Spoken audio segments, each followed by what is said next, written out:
Hi friends, எல்லாருக்கும் praise the Lord. இயேசு கிறிஸ்துவின் இனிய நாமத்தினாலே உங்களை வாழ்த்தி வரவேற்கிறேன். 35வது கதை, யோசேப்பும் யாக்கோபும் இணைதல். யாக்கோபு ரொம்ப சந்தோஷமா இருக்கான். யோசேப்பு உயிரோட இருக்கிறான்ற விஷயம் தெரிஞ்ச உடனே அப்படி சொல்லிட்டு தேவனுக்கு நம்ம பலி கொடுக்க போகலாம் சொல்லி நன்றி செலுத்துறதுக்காக போகிறோம். நன்றி செலுத்தி எல்லாம் முடிச்ச பிறகு அவனுக்குள்ள ஒரு பயம். என்னடா, எப்படி எகிப்து தேசத்துக்கு போகிறது? அங்கே போனால் நம்ம திரும்பி வருவோமா? நம்மளுக்கு என்ன ஆகும் அப்படின்ற ஒரு பயம் அவனுக்கு. அதுக்கு தேவன் யாக்கோபு முன்னாடி வந்து, யாக்கோபே, நீ கலங்காத, நீ பயப்படாத, நீ போ, எகிப்து தேசத்துக்கு போ, நான் உன் கூடவே வரேன். நீ எதை பற்றி யோசிக்காத, திரும்ப உன்னை நான் இந்த ஊருக்கே வர வைப்பேன் அப்படின்னு சொல்கிறாரு. சொன்ன உடனே, உன் பையனால தான் நீ சாகும்போதும் உன் பையன் உன் கூடவே இருப்பார் அப்படின்னு சொல்லி அனுப்பிவிடுவார். சரின்னு சொல்லிட்டு யாக்கோபும் கிளம்புறான். எல்லாரையும் கூட்டிகிட்டு எல்லா பொருளையும் எடுத்துக்கிட்டு எகிப்து தேசத்துக்கு கிளம்புறாரு. அங்கே போயிட்டுருக்கும்போது யோசேப்பை பார்க்குறாரு. யோசேப்பை பார்த்தோன்னே சந்தோஷம். 2 பேரும் கட்டி பிடிச்சி அழுகுறாங்க, கொஞ்சிறாங்க, எல்லாம் பண்ணுறாங்க. உடனே பார்த்த சந்தோஷத்தில் எல்லாம் இருந்த பிறகு சரின்னு சொல்லி யோசிப்பு எகிப்து தேசத்தில் அங்கே இருக்கிற ஊரில் அவங்கள, அந்த ஊரில் ஒரு செழிப்பாக இருக்கும், அந்த ஊரில் தங்க வைக்கிறாங்க.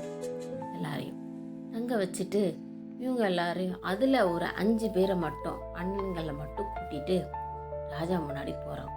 யோசிப்பு போயிட்டு ராஜா கிட்ட சொல்கிறான், ராஜா, இவங்க தான் எங்களோட அண்ணனுங்க, வந்திருக்காங்க, எல்லாரும் வந்துட்டாங்க அப்படின்னு சொல்லி கூட்டு போய் காட்டினோடனே, அப்படியா, ரொம்ப சந்தோஷம். சரி, நீங்கள் என்ன வேலை செய்கிறீங்க அப்படின்னு சொல்லி கேட்குறாரு. இங்கே பிறந்ததுலேருந்தே ஆடு மாடு மேய்க்கிற வேலை தான் ஐயா அப்படின்னு சொல்லி சொன்னோடனே, ஓ அப்படியா, சரி, ஓகே, சரி அப்படின்னு சொல்லி அனுப்பி விட்டுட்டு யோசேப்பு கேட்பார் ராஜா, உங்கள் அண்ணன்களை யாராவது நல்லா படித்தவங்க, இந்த மாதிரி யாராவது விவரமானவங்க நல்லா இருக்காங்களா சொல்லு, நம்மளுக்கும் ஆடுங்கள்லாம் இருக்குது, அவங்கள ஆடு மேய்க்கிறதுக்கு அதுக்கு தலைவராக போடலாம் அப்படின்னு சொல்லி கேட்பார். இல்லைங்க ஐயா, அப்படிங்களா ஐயா, சரிங்க ஐயா அப்படின்னு சொல்லிட்டு அமைதியாக கேட்டு போயிடுவார். கேட்டுட்டு போன பிறகு எல்லாரும் அங்கே இருக்கையில் பஞ்சம் அதிகமானோடனே யோசேப்பு எகிப்து தேசத்தில் அந்த ஊரில் சேர்த்து வச்ச தானியம், பணம், நகை எல்லாமே கொஞ்சம் கொஞ்சமாக குறைய ஆரம்பித்தோடனே அவங்க ஊர் மக்கள் எல்லாருமே யோசேப்பிட்ட கேட்குறாங்க, ராஜா, எங்களுக்கு சாப்பிட்றதுக்கே வழி இல்லை, நாங்கள் ரொம்ப கஷ்டத்தில் இருக்கிறோம், எங்களுக்கு நாங்கள் என்ன பண்ணோம் அப்படின்னு சொல்லுவாங்க. ஃபஸ்ட்டு அவங்க ஆடு மாடு எல்லாத்தையும் கொடுத்துட்டு தானியெல்லாம் வாங்கிட்டு போவாங்க. அதெல்லாம் காலியானோன்னே திரும்ப மறுபடியும் ராஜா கிட்ட கேட்குறாங்க, ராஜா, பஞ்சமாக இருக்குது, எங்களையும் எடுத்துக்கோங்க, எங்களால் முடியல, நாங்கள் பஞ்சத்திலே செத்துருவோம் போல அப்படின்ற மாதிரி சொல்ல ஆரம்பித்தாங்க. உடனே சரின்னு சொல்லி ராஜா அதையும் சரி பண்ணார். அதுக்கப்புறம் நிலம் எல்லாத்தையும் விற்காம ஒத்திகைக்கு மாதிரி கொடுத்துட்டு, எல்லோரும் நீங்கள் இங்கே இருக்காமல் வேறு ஊருக்குங்களுக்கு போங்க, இங்கே இருந்தால் இன்னும் பஞ்சம் அதிகமாயிரும் அப்படின்னு சொல்லி அனுப்பி விடுறாரு. யாக்கோபு ரொம்ப உடம்பு முடியாமல் இருந்ததுனால அங்கே 18 வருஷம் இருந்தார். இருந்த பிறகு உடம்பு முடியாமல் ரொம்ப இதுவாயிட்டாரு.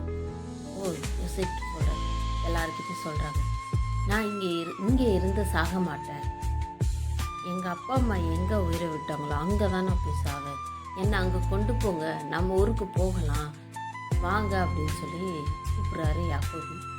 உடனே என்ன செய்ய, சரி வாங்க போகலாம் அப்படின்னு சொல்லிட்டு வண்டியெல்லாம் ரெடி பண்ணி எல்லாரும் போகிறாங்க. அங்கே போன பிறகு யாக்கோபு யோசேப்பு கிட்டேயே அங்கேயே உட்காந்து பேசிக்கிட்டே தோள் மேலே சாஞ்சி அவங்க ஊருக்கு போய் அங்கேயே உயிரை விட்டுறாரு. பார்த்தீங்களா ஃப்ரெண்ட்ஸ், யாக்கோபை அவனோட சந்ததியும் எவ்வளோ அழகாக தேவன் பாதுகாத்து கொண்டு வந்து ஒரு பஞ்சத்திலேருந்து மீட்டு, ஏகப்பட்ட பிரச்சனையிலேருந்து மீட்டு கொண்டு வந்து அந்த குடும்பத்தை அழகாக கொண்டு போய் விட்டுருக்காரு. நம்மளோட வாழ்க்கையிலையும் தேவன் நம்ம சந்ததியும் இதே மாதிரி வழிநடத்தி கொண்டு போகிறதுக்கு அவர்கிட்ட நம்ம ப்ரேயர் பண்ணணும். ஓகே ஃப்ரெண்ட்ஸ், உங்களுக்கு இது பிடிச்சிருந்தா லைக் பண்ணுங்கள், ஷேர் பண்ணுங்கள், சப்ஸ்கிரைப் பண்ணுங்கள், கமெண்ட் பண்ணுங்கள்.